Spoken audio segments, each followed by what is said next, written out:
Yo, what's going on, Dragon Ballers? Welcome back to another video. Today we're going over the red machine mutant archetype coming out in set 17 Ultimate Squad, and just like for the GT video, we're going to be looking at a lot of cards that have come out in the past that this seems to, kind of directly support. It is in a lot of ways like its own archetype. There's a lot of cards surrounding this new stuff and this new theme, but it is also in a lot of ways legacy support, and a lot of it's actually pretty good. So we'll go over that in today's video. If you're new here, make sure to subscribe, hit that bell so you never miss a video, and if you guys want to help support the channel, many ways down in the description to do so. But if you guys want to buy or pre-order any of the cards we talk about in today's video, it does help me out a lot if you use my link in the description to TCG Player.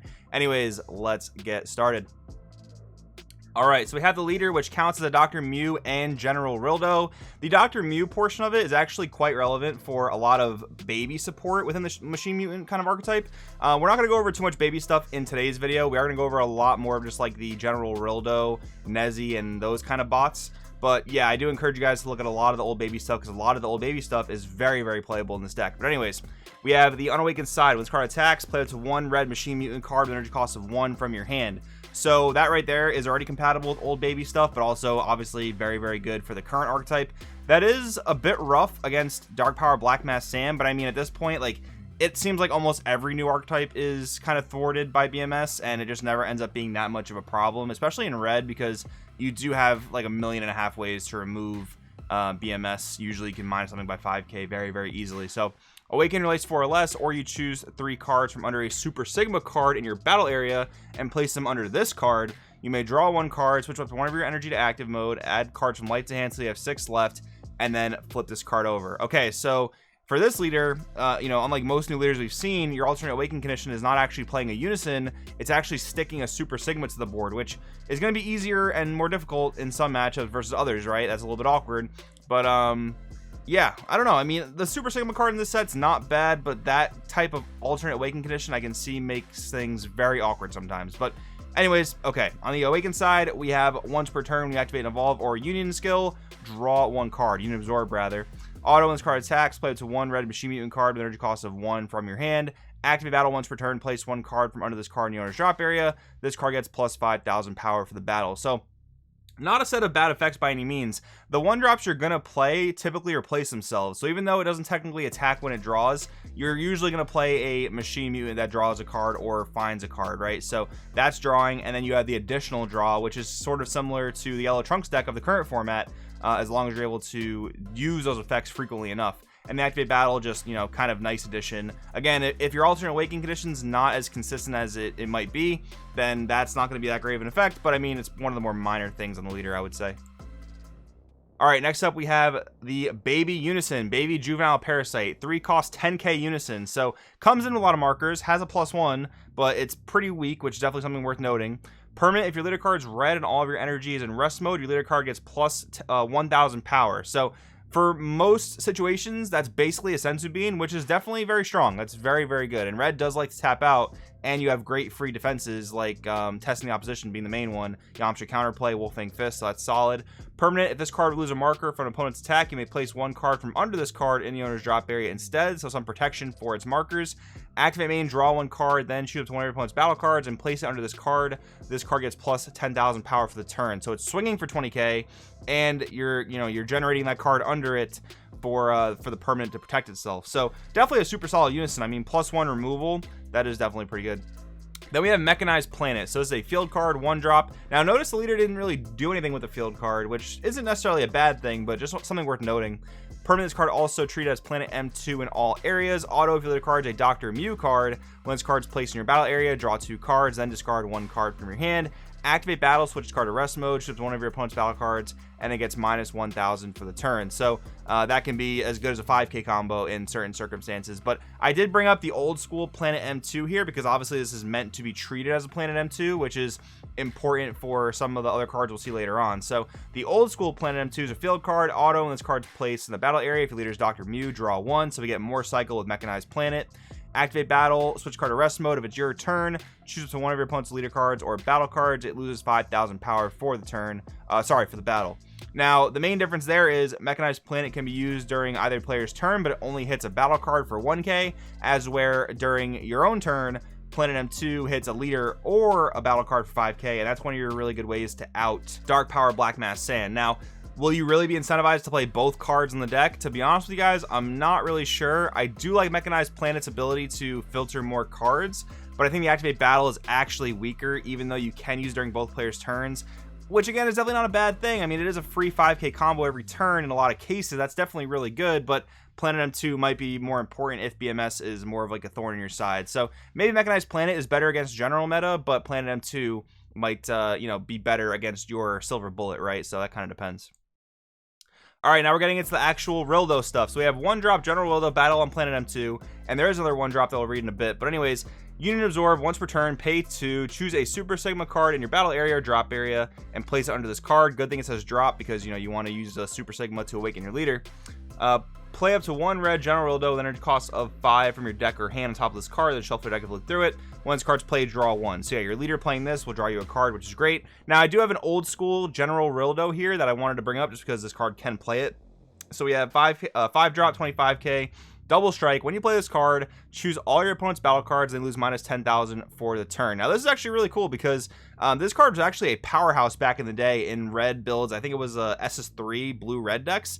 This card was actually a powerhouse against wide boards. And then this card attacks, choose one of your opponent's battle cards, 10k power or less, and KO it, and you just minus 10 to everything. So you're gonna be able to hit most things on their board with this, which is really nice. But the new General Rilldo is a 5-drop 25k blocker, evolves for 1 over a Super Sigma. Autoflater card's Dr. Mew card. When this card's played, you may draw 1 card. If you don't, activate up to 1 Planet M2 from your deck, then shuffle your deck. Now keep in mind that can activate both field cards because Mechanized Planet also counts as an M2. Activate Battle once per turn, place 1 card from under this card in your owner's drop area. You may choose one of your opponent's battle cards and add it to your opponent's life. If you do, switch card to active mode. We've seen some skills like this. I think there's like a Goku Black style card that does a similar thing. Your opponent basically gets to rejuvenate a life. Now, I mean, do I really want to give them an extra life just to restand a blocker? That seems like a very, very steep cost. I guess it is removal, and I guess you can do some cheeky things like turn off their super combos, but I don't see that being too great. I do think the effect to play a Planet M2 is actually pretty solid, but yeah, that other effect is very awkward. Then we have General Rilldo combination ready, so pretty much the same unit absorbability. Then we have, when this card's played, like a top 5, add a machine mutant. Nice thing is that it doesn't actually specify a cost. A lot of these archetype searchers usually specify cost, so that's kind of nice. But I don't think we have a way to search our unison, which kind of sucks. But anyways, we have old school 7-drop Rilldo with EX evolves over a General Rilldo with a cost of 5 or more. It's got double strike, and then activate main once per turn. Place 1 Planet M2 from your hand or battle area in the drop area, draw 2 cards, then choose your opponent's leader card. It loses 5,000 power for the duration of the turn. Then choose all your opponent's battle cards. I lose minus 10,000 for the duration of the turn. So for being an old card, not a bad boss monster. I mean, look at people playing the Vegeta SCR in current format. I mean, yes, it has like deflect and all this other stuff, but it's a 4 energy play that, one of the big things, especially in like non U7 decks, is that it minuses your opponent's leader by 5k. That helps your other battle cards push for damage a lot more easily. So that's not bad by any means. No deflect, no barrier, but still not bad. Meta Rilldo, Ascended General, 7-drop, double strike barrier blocker. Okay, so way more protection on this one. EX evolve over a Rilldo with a cost of 5 or more. Activate battle if it's your opponent's turn and you place 1 card from under this card in your owner's drop area. Switch card to active mode, and this card gets minus 5,000 power for the turn. So you are getting a an additional block, and that's actually not once per turn. So that's very interesting. So we have Ascended General being more of like a defensive card that can still apply good pressure, and then we have Meta Rilldo kind of being a game ender that I think the deck will play. I don't think this deck will be better than like the GT Goku as far as like meta red decks go, but so far I don't think this is really bad by any means, and I do think that this form perfected Rilldo is a pretty solid boss monster in my opinion.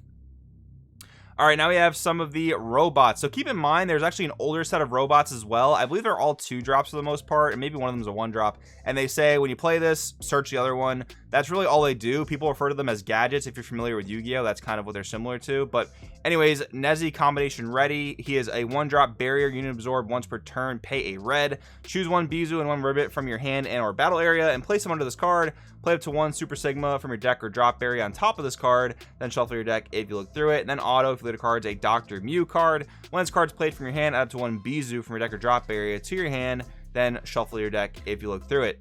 Bizu searches out your Ribbit, and then Ribbit searches out your Nezzy. So keep in mind, your leader is playing one of these for free every turn if you choose to build the deck that way, and then you're searching out another copy. So by turn 2, you should have been able to search all copies of these cards that you need, and then play Nezzy to do the Union Absorb.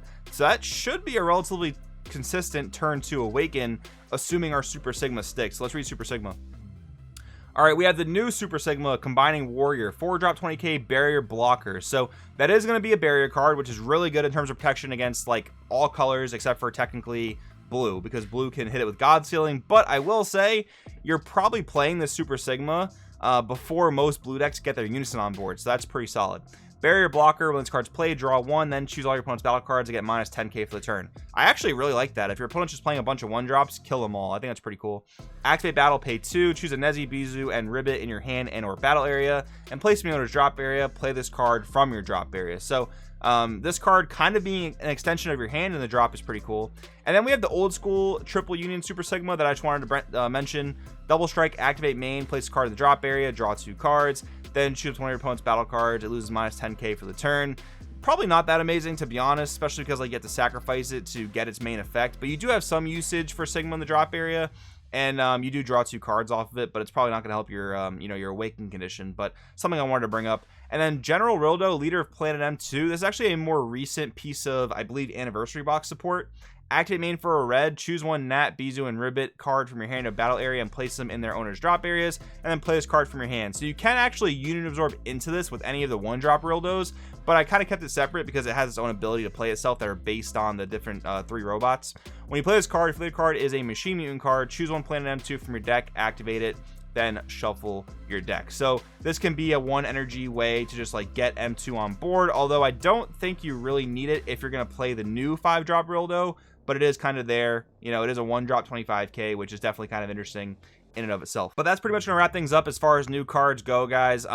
In general, I do think this is one of like the better thematic archetypes. Like, I think a lot of the cards offer you a fair amount of power. Yes, I do think it's rather convoluted, as most like themed archetypes tend to be, but I mean, yeah, the fact that your leader kind of gets your engine going by playing your various 1-drops is definitely a big help. BMS probably won't affect you too much because, again, you are red. You have plenty of ways to deal with it. I do think making Super Sigma kind of a vital part to the strategy is going to be a bit of a hindrance, though, I will say. And I do kind of wish your Unison was your alternate Awakening condition, but I mean, it is what it is. I would not be surprised if this like tops some regionals here and there. Again, not going to be nearly as good as King Piccolo or GT Goku or U7 Goku. I guess assuming King Piccolo makes it to set 17. But yeah, guys, let me know in the comments below what you think. Thanks for watching, and I'll see you guys in the next video.